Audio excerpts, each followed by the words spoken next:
A lot of people are talking about this audio chat application, Clubhouse. And they're talking about it because it's being used by the US-backed anti-government agitators here in Thailand as yet another platform to spread their lies on. Now, I want to point out this Voice of America article. Now, remember that Voice of America is funded by the US State Department, so this is US government media. Keep that in mind when we read through it. But I just want to show you, China had a very similar problem, and I want to show you how China dealt with it.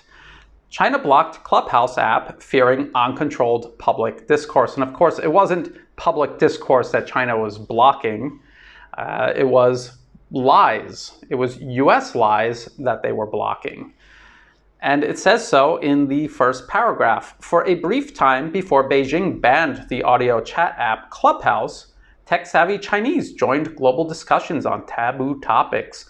Beijing's placement of Uyghurs in concentration camps in Xinjiang, Hong Kong's pro-democracy movement, and the 1989 Tiananmen Square protests, absorbing perspectives and information far outside the lines drawn by the Communist Party. Now, of course, if you've been following my work for the last couple of years, you will know that every single one of these things mentioned by Voice of America are absolute lies. Lies the US has made up and has been telling the world for years to undermine and discredit China. There are no concentration camps that China is throwing Uyghurs into. They have facilities that they are putting Uyghurs into, but these were people who were extremists, terrorists who were killing people. Thousands of Uyghurs went to Syria to fight alongside Al-Qaeda and the Islamic State.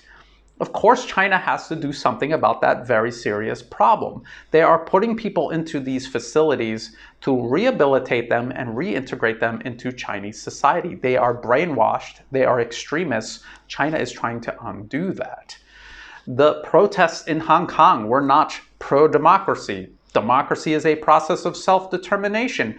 Everything about those protests were being determined in Washington. So again, another lie. And the 1989 Tiananmen Square protests, according to the US government's own diplomatic cables from that time, were protesters violently attacking and killing Chinese soldiers and Chinese soldiers fighting back. It was not the one-sided massacre that the Western media presents to the world every year on the anniversary of the incident. China understands that its information space is a domain within its sovereign territory. When a threat enters that domain and is harming China, they shut it down. That's what they just did to Clubhouse. It's a foreign company that created an application. It's being abused by people in China. Clubhouse didn't want to do anything to address that, so it was shut down. Thailand needs to do the exact same thing. They need to start taking the defense of their information space seriously, and then they will not have these problems. They also need to get serious about creating a pipeline and an economy to create their own social media networks, so that Thai people have an alternative here in Thailand under Thai law, so that they can use it the way Thai people want to use it and not have the terms of these networks dictated to them by foreign corporations. Just some things to think about. If you thought this video was useful, please like and share it. Think about subscribing to my channel. It's free to do and it helps the channel grow.